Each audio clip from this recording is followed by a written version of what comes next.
Welcome to Beyond the Desk Admin Advocates, where we explore what it truly means to be an administrative professional in today's world.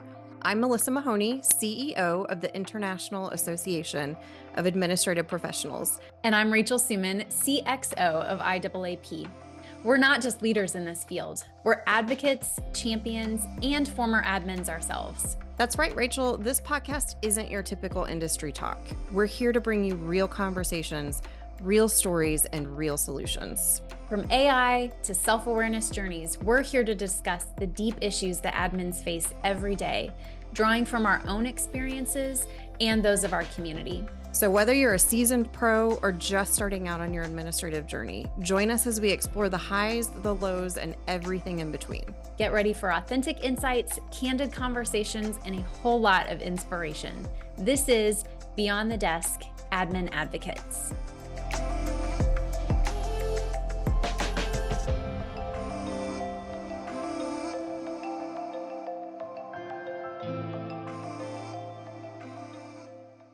Hey, everybody. Welcome to episode 9. I cannot believe we are already at episode 9 of our podcast. We are switching things up today. I have a different partner with me for the podcast today.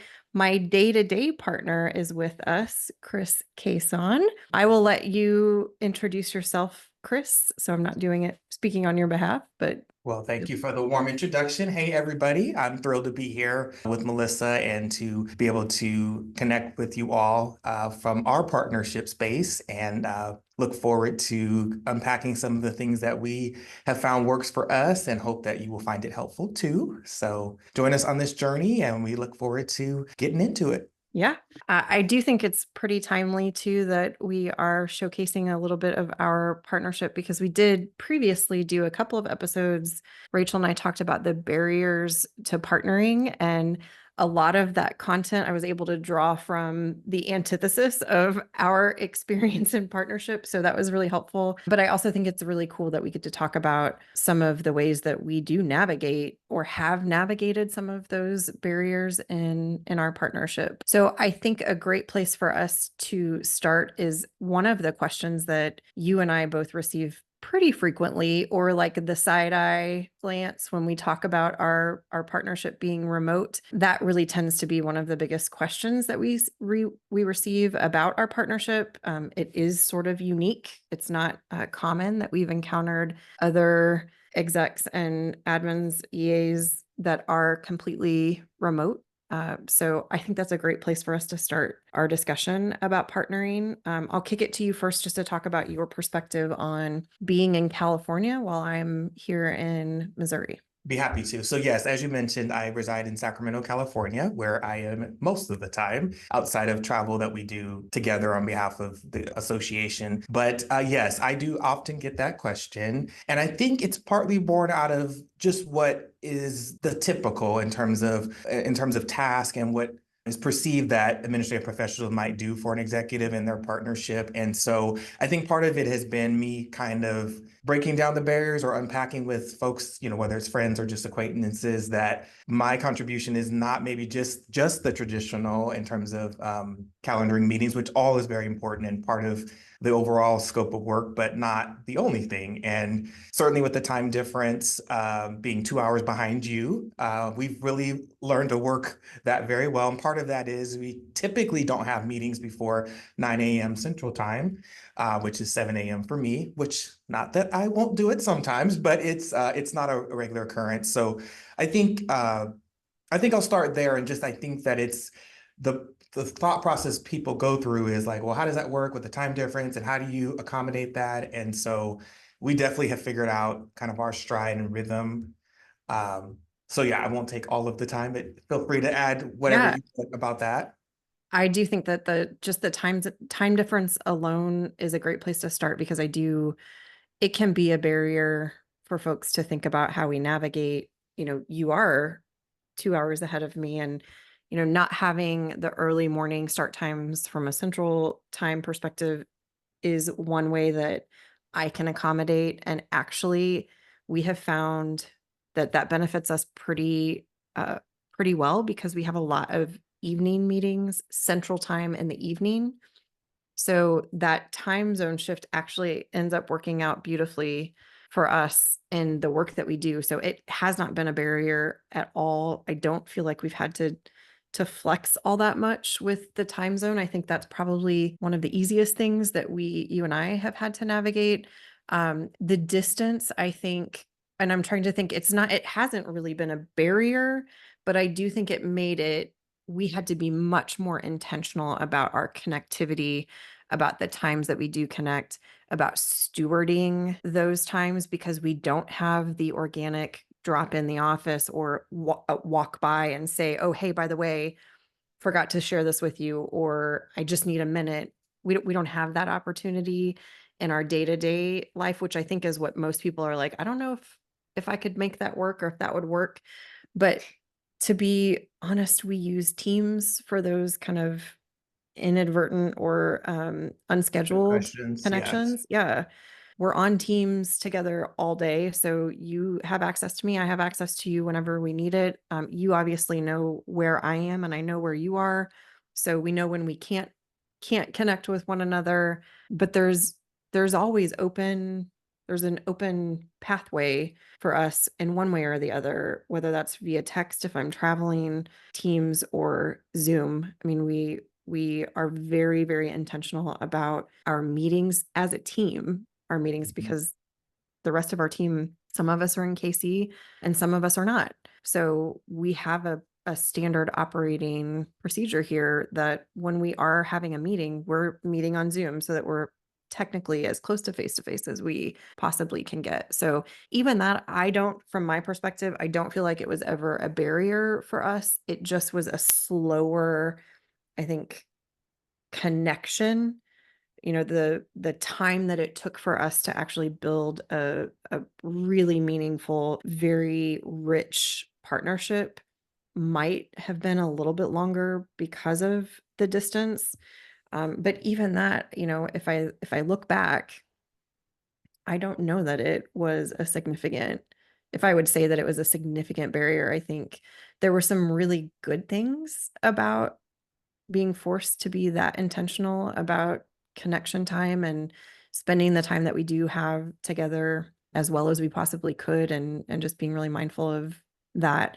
There's a part of that that makes you appreciate the connection a little bit more. So Agreed. I don't know that I would say it was a barrier. Yeah, I would agree. I don't think barrier either. I think we've worked at it, and I think that there are intentional approaches that we took in terms of, even something simple as when you're not in the same physical location, the weather is different.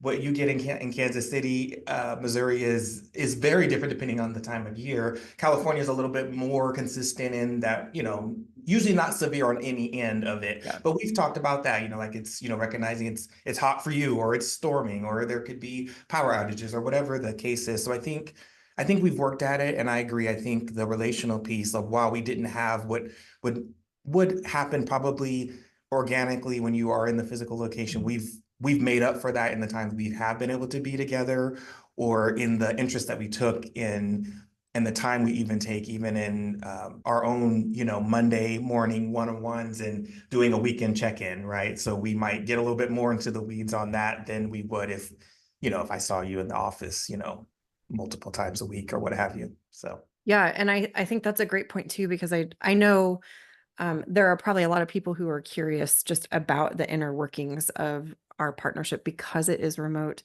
And so we can definitely share. We meet every Monday morning, and it's mid morning for me, first thing Monday morning for you, and that has worked out so well for us. And I did mention, we really try to steward that time together, and if we have to cancel it because I'm traveling, we try to navigate that together to determine, do we need to shift it somewhere, or do we need to add more time to another meeting? What does that look like? Because we're not meeting, a lot of people meet with their executives either every day, they're meeting first thing in the morning, or there's some sort of regular cadence or routine when you're together in person that we don't necessarily have. And when we were really starting to determine in the early stages of our partnership what that looks like for us, we recognized that touch point at the beginning of every week was working really well for us. And then we have all of these other organic touch points, and they're not even organic. Sometimes they're scheduled throughout the week because we have, meetings with leadership, we have board meetings, we have team meetings, we have all of these other touch points where you and I are working together, that are not just one-on-one meetings with you and I.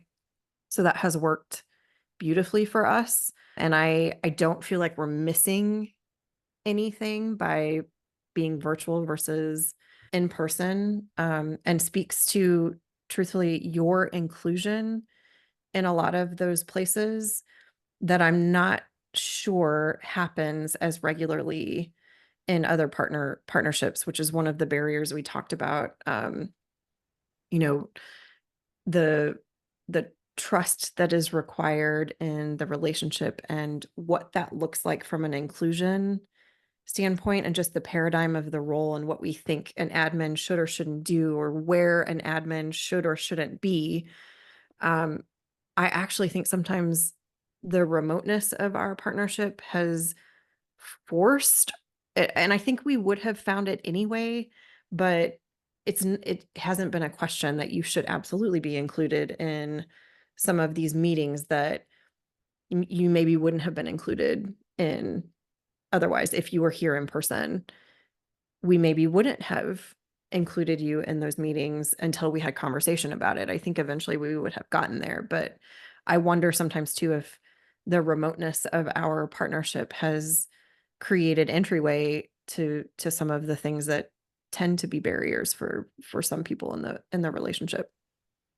Absolutely. And I think part of that too is and kind of goes circles back to what we talked about the paradigm. I think sometimes, not that it's bad, but when you are in person, there couldn't be demands on your time that have to do with, the office space or, the teaming area. And so often it is assumed that the administrative professional, whomever that is and whatever title they hold, is the one that is ordering supplies and things of that nature. And it's funny because in my conversations out here or those that I interface with, I had to let them know I've never ordered copy paper for the office. And not that there's anything wrong with that. Of course, we need it, but it's just not something that for me in the way that I'm contributing has been something that I would. Anything with the building, the physical location, I've done very little with. Of course, when I'm there, I love to, because that's just my style. I like to, feel like I can, refill something or do Yep. something, but it certainly is an expectation, and it doesn't get in the way of the work that we are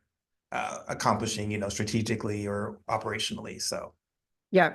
Yeah. And I actually think that's a beautiful segue, because one of the things that you and I definitely wanted to talk about, in relation to our partnership, is this idea of task oriented work versus more strategic or critical thought space work. And we were just chatting about this natural sort of 80-20 space that we end up playing in, or we have, kind of very organically landed in a space where it feels like we are living pretty consistently in the 80-20 lane. And 80-20 meaning how you and I spend our partnering time. I do, you're going to spend time executing on tasks behind the scenes. And even that time, I would love for you to talk about, you know, the task itself being the 20% of that work, because that's what we were really starting to pull apart there, which was even in the discussion about the task or discussion about logistics, we tend to spend the 20% of our time talking about those very specific things that have to get done, or the dates that need to get scheduled, or those things. But 80% of the dialogue really revolves around the context, how it plays into strategy, how it's going to impact the bigger picture of the work we do. So that 80-20 space, I don't think is where we would generally assign an EA role living. I think we would actually flip that around and say, well, they probably spend 80% of their time managing and executing tasks and 20% of their time supporting that critical thought space or the strategy of an organization. That's really not how we play in our partnership. Absolutely. And I think for me, that's what really fills my cup. When I've been asked before, and I have been multiple times, like, well, what is it about? What do you love about what you do? And what I most often tell individuals is it's our partnership and being from an administrative professional side, the opportunity to be invited in and participate in the conversation around strategy and operations. And so to your point, it's not just about calendaring or scheduling meetings or moving meetings or let's reschedule this, but really comes from like an understanding and an awareness of what is the intended outcome with this meeting. um, what things do we need to do in order to prepare post follow up. You and I spent a lot of time unpacking. We had this meeting, and now what are the asks from staff? What are the asks from the board? And what's it going to take to execute on that? So I agree. I think we spend a lot more time about uh, the overall goal and what we're hoping to accomplish, and very little time really negotiating, if you will, dates or the travel logistics, which has its place certainly, but it's not the bigger share of our conversation and our discussion. And for me, that's thrilling to be a part of that. I mean, I love doing tasks, but I also love and more have a greater love for more of the thought work that goes behind it and be able to contribute to that. So, you take, for example, a very big trip like when IWP was going to the WA Alliance in New Zealand this year. That was a massive trip. It had a lot of logistics.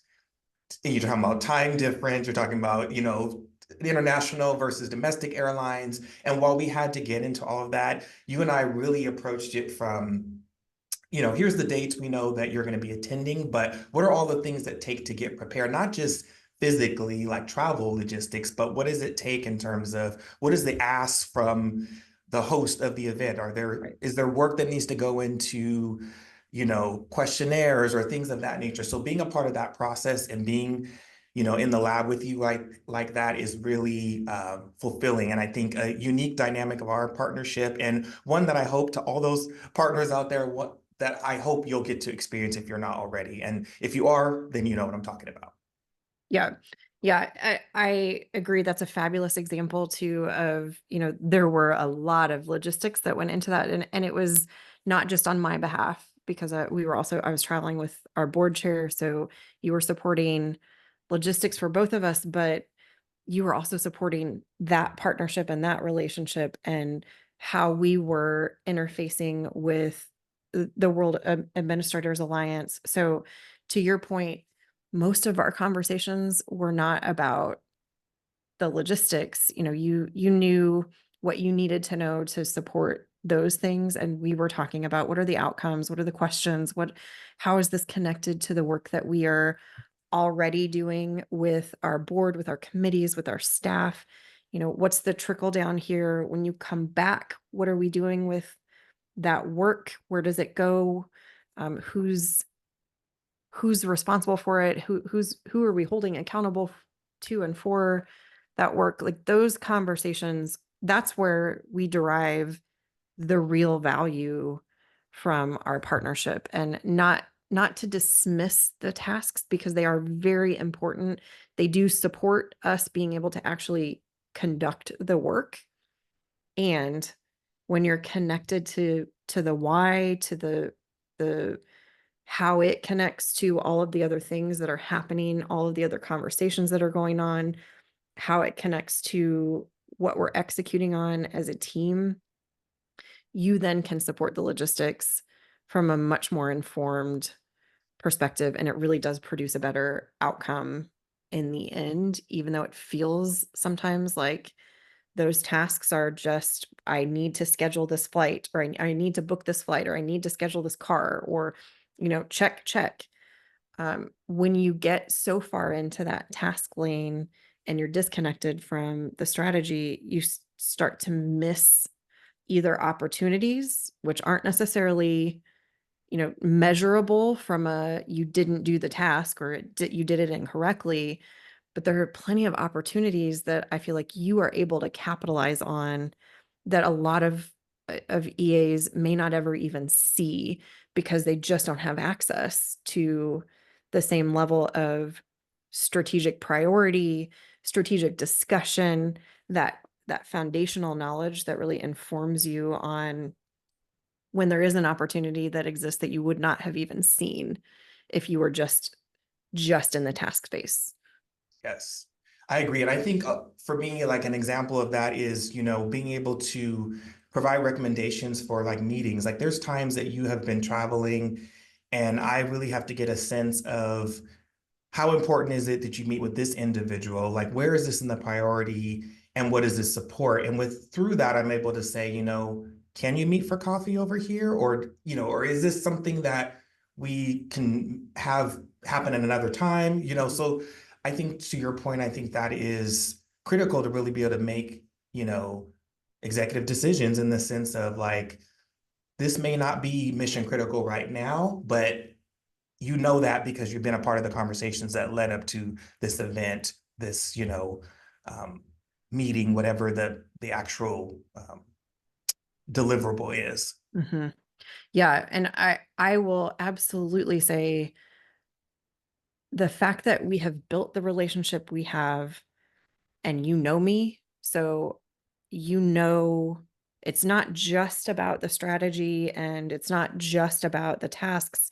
You have folded in the human part of this, like the Mel of it. You understand how I work, you understand my personality type, you understand my energy and my capacity for energy. And so you're constantly stewarding the whole me in all of those decisions, which is something that, I mean, it's an invaluable part of our partnership, but it's also one of those things that all of those barriers that Rachel and I talked about prevent you from having that whole true partnership where and I hope you feel the same about me, but I feel like it's this very mutual understanding of who we are as human beings first that allows us to do the great partnering and the work that we do. And that has been a really intentional process for us to really prioritize the relationship, to understand one another better, to learn about one another, understand our boundaries and respect those boundaries. There's a lot that goes into that. I think we have reached a point in our partnering that we would not have reached if we didn't have the real authentic relationship. I can show up as my whole self with you, and hopefully that's a Yeah. mutual I think it is. Yes, it is.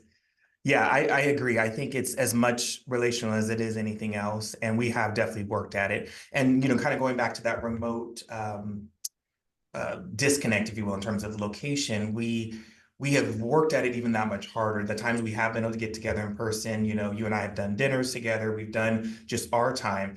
And to your point, I think even understanding capacity and bandwidth and all of those things and how we are very similar in some ways, but also very different.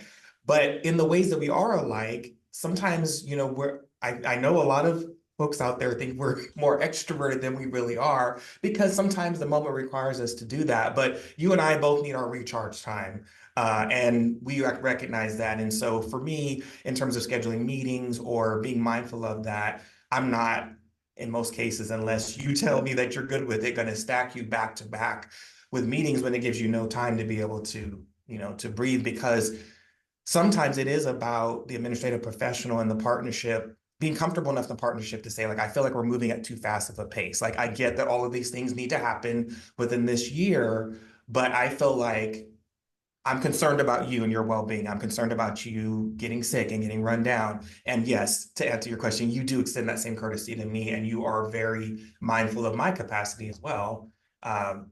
Especially when we, with our board meetings and some of the times that we work through the weekend, it's a long, it could be a 10 or 12-day stint of working days, and that wears on you differently. So we know we're all going back to Monday, but Monday's on the heels of Sunday and we're traveling or whatever the case is. So I think that's been really important and helpful to our partnership, understanding all of that and then the individual behind the executive or the EA. So Absolutely. Totally agree. And Um, I knew you felt that way too, but I also don't want to speak for you.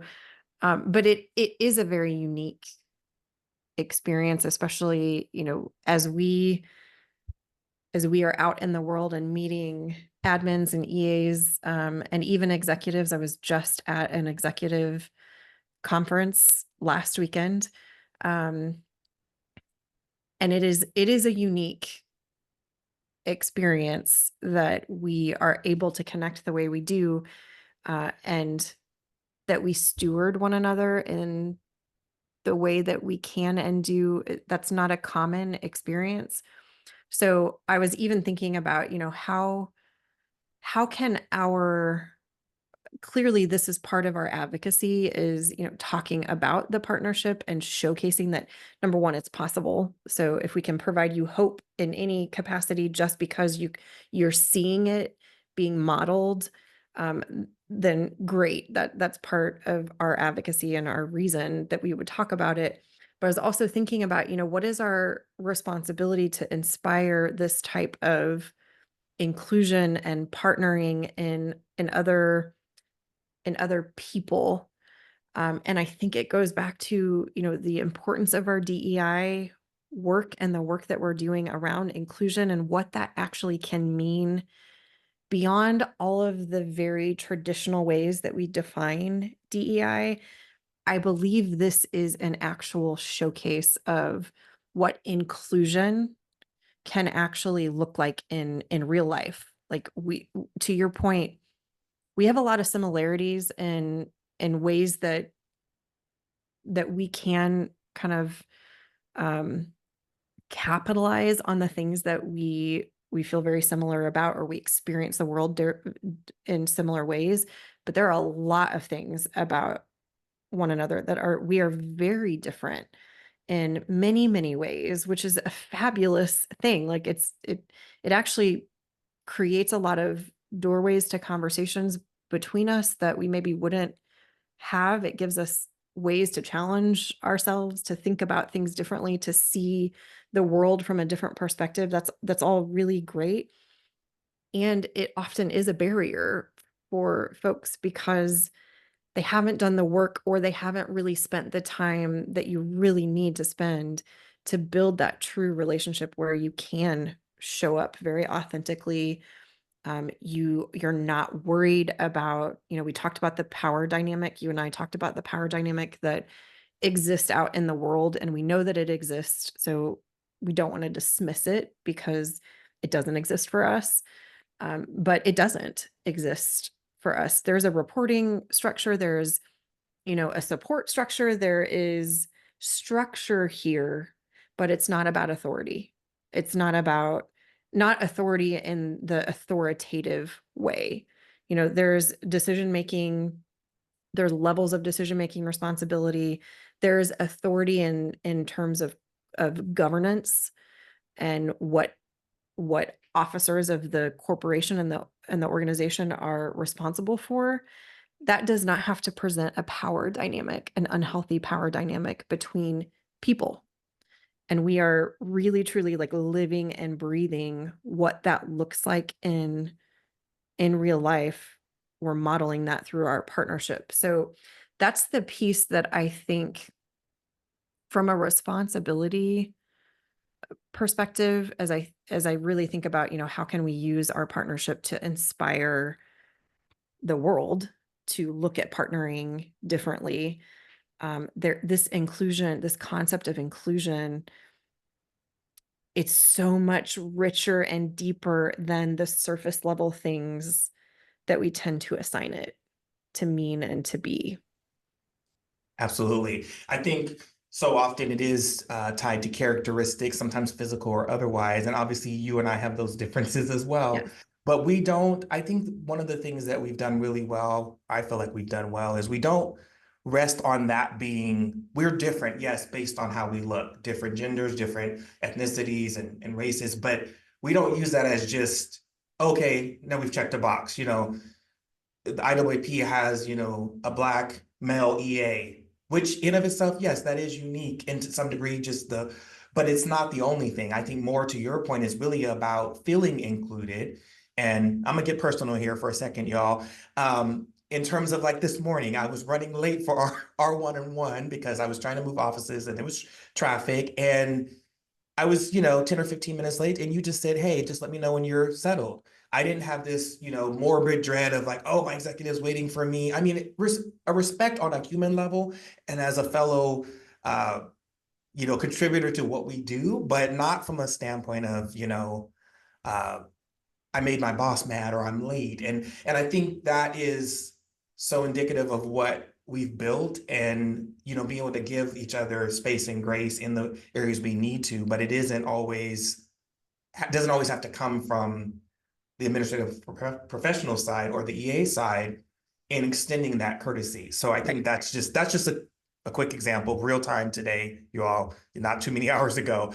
And I just share that because I think it's just reflective of, that's a small little tip of the iceberg, if you will, of what we're talking about in terms of really trying to shift the paradigm between this, you know, power and, you're not supposed to be speaking, you're to be taking notes, which I do meeting minutes as well, but it's not from that aspect in all meetings. It depends on the meeting, and I contribute in most meetings that I am actually a part of, unless I really don't have an understanding of what's happening. And once I do, then I do contribute, or I'm absorbing information so that you and I can discuss it at a later time. So I think that's something too to mention, just how all that really looks in real time. About it isn't something that someone all the time can prescriptively say, if you're really partnering, it's these 5 things, but it is, you'll feel it in the areas of discretionary, areas. I kind of know when I feel like this isn't in my lane, if you will. Whether let's say something big like a contract or something like that, I'm not going to just sign my name to it because it's not an area that I really would be in. But certainly, I will queue it up. We'll talk about it or what have you. So that's just an example. But it's something. It's more almost a feeling that you get when you have established this and you know where the give and take is. Agree completely. And that's going to look very different. The X's and O's are going to look very different depending on the industry you're working in and the type of the need that exists for the level of partnering. So, there are some foundational things that I think we can share from a modeling perspective that from an execution standpoint might look very different. But to your point, you'll know when you're contributing it. And again, I'll go back to the 80/20. Even in the meetings where you are taking minutes or you are taking notes on behalf of, the outcomes or action items from that discussion, it's the 80/20 rule again. Like you have that 20% that is focused on ensuring you have what you need to do that part of the task, but the other 80% of your inclusion is the thought space that you're part of that thought space. You are listening to the dialogue to listen and filter through all of your perspectives and we're asking you to engage in that way as a part of the collective intelligence in the room, not as someone who is listening to take notes. I feel like that is an outcome of you being able to know what the notes are, is an outcome of your participation and inclusion in the actual meeting. And those notes become much richer when you're a part of the intelligence in the room. So that's going to look different from an execution standpoint across the board, how you play, what type of meetings you're included in.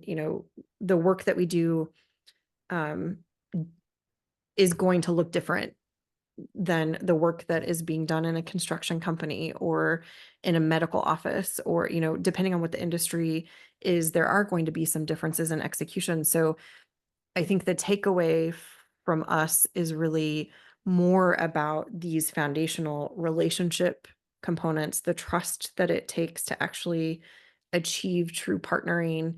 The antithesis of all of, oh, sorry, dropped my microphone. The antithesis of all of the things that Rachel and I talked about were barriers. We were talking about it from that side because it's very easy to, it's like leaders, when someone is a terrible leader. It's a little bit harder to access when someone is a great leader, especially when you're talking about, like, you take remove famous people or notorious people from the list and think about real life. We can all name a terrible boss or somebody who thought that they were a leader who wasn't a leader. Same goes for these barriers, or just the idea of partnering. When it's not working. You can point to all of the things that are going wrong. That's very accessible to us. When it's working really well, sometimes it's harder to articulate what that is without pointing first to, when it's missing, I know it's missing. Which is why I think it's very timely that we're having this episode after Rachel and I talked through some of those, really traditional key barriers to partnering. And they're not the only barriers. We whittled down a very long list to a list of 10. And there are lots of other barriers that exist in partnering, but at the base of them all is this foundational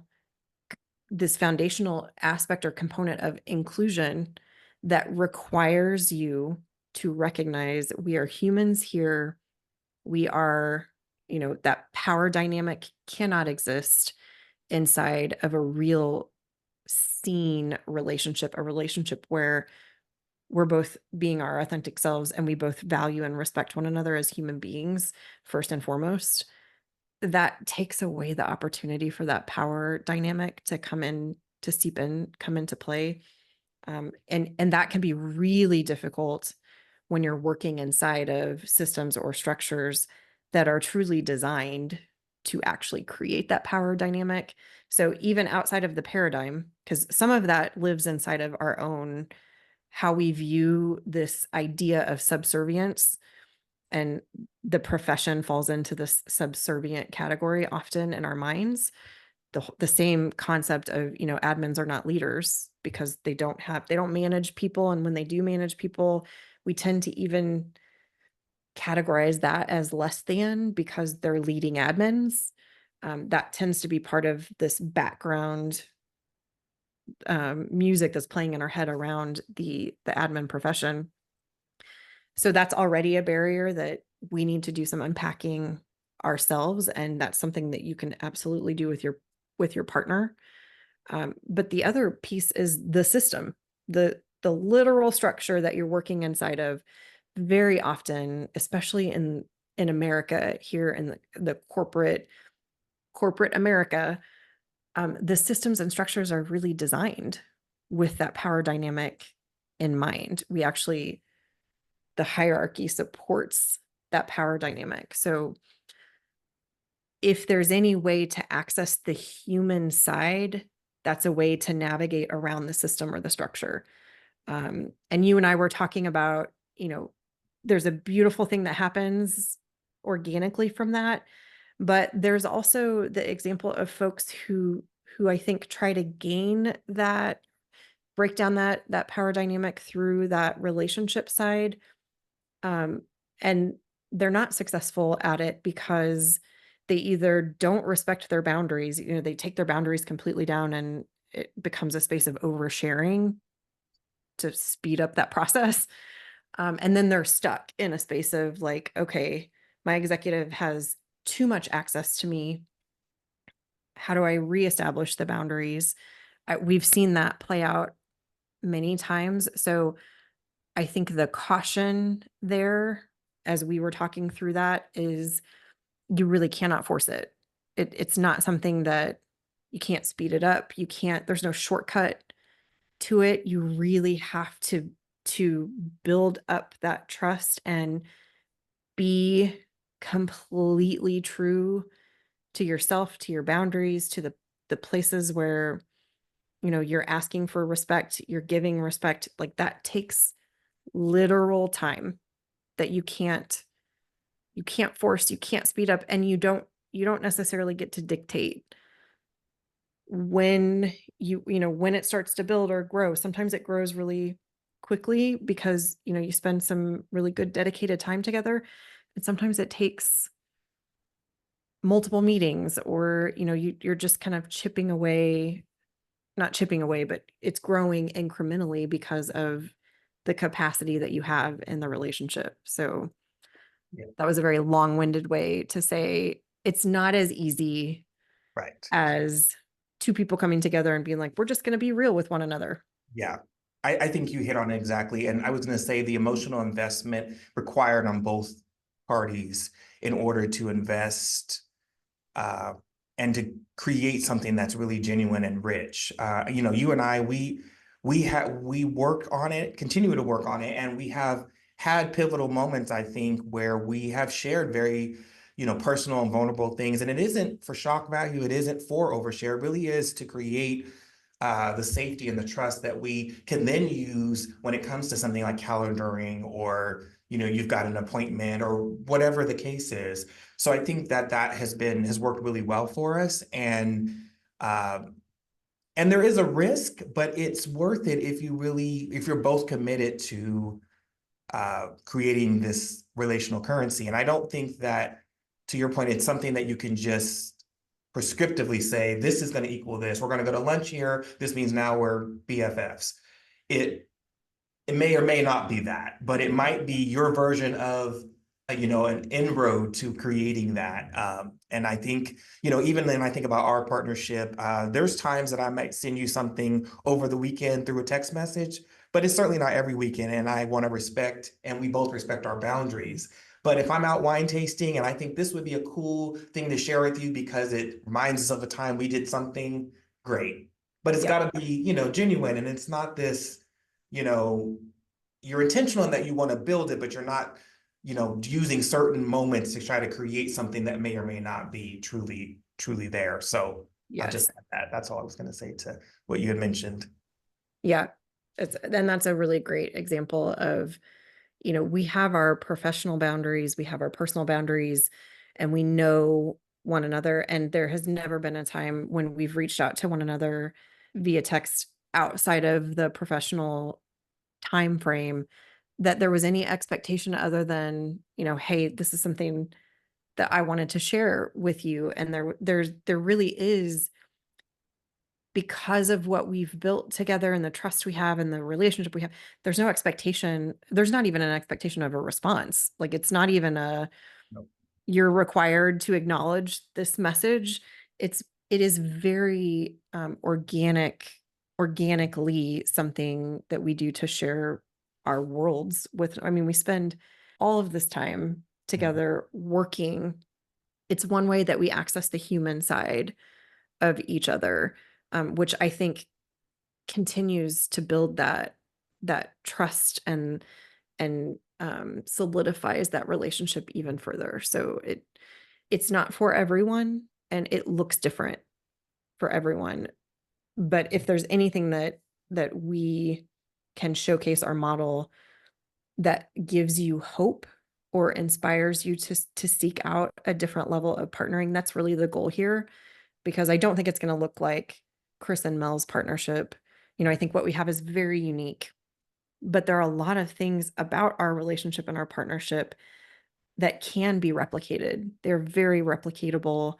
And I think that's the point of us even, sharing our story out loud. And spoiler alert, we're talking about other ways that Chris and I can showcase this partnership, because I do think it really is a living, breathing example of the work that IAA does.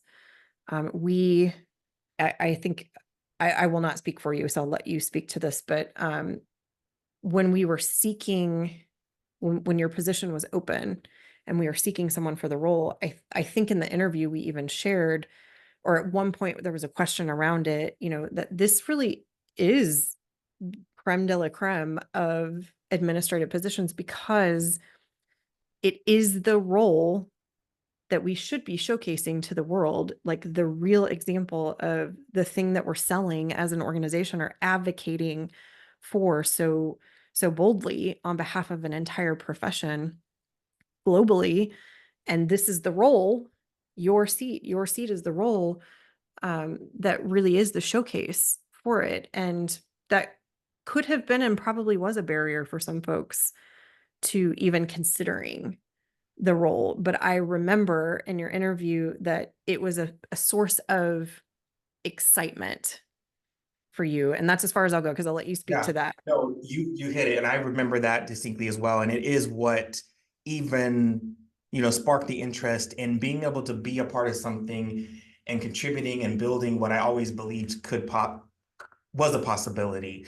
And as you know, I came from an organization who was wonderful to me. I definitely want to say that, had been there for a very long time and had met wonderful people and leaders. And if this was not about this, but it was about the fact that, and I still to this, 3 years later, still keep this very close to my heart, that I am afforded the opportunity and the privilege to be able to be in this seat. And so for that reason, it does push me out of my comfort zone and my element, because I recognize the privilege and responsibility that I have to your point. We are modeling, and we are trying, all of us are trying our darndest to be able to shift what is happening out in the profession. And so if who not else to do it, why not us? And so for that reason, it does push me to beyond maybe where I might have been at another time and place. I might have been okay to just sit back and say, well, it's not really my area. I don't really need to speak up here. I'm really, more of the administrative side of the house.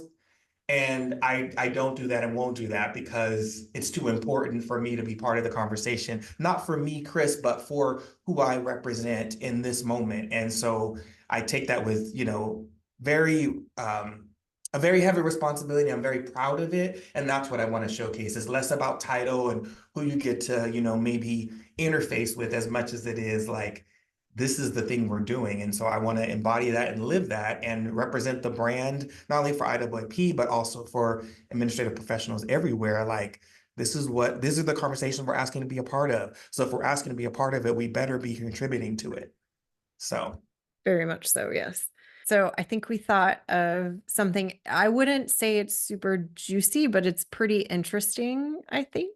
It's kind of a cool fun fact about our partnership. I'll let you share it. Okay, sure. So a little known fact that Mel and I are very, very close in age. We're almost like a year apart, which again, that's not something that you normally would always talk about with your partner. But why we think that's relevant to our partnership is because we often very much get, coming from very different parts of the country and obviously different life experiences, but we get some of the references and experiences that are unique to our time of growing up.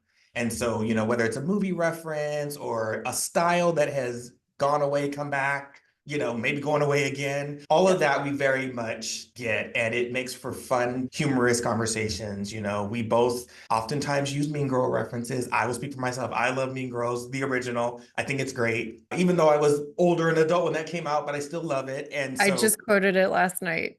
oh, really? So See? my kids are Mean Girl fans too.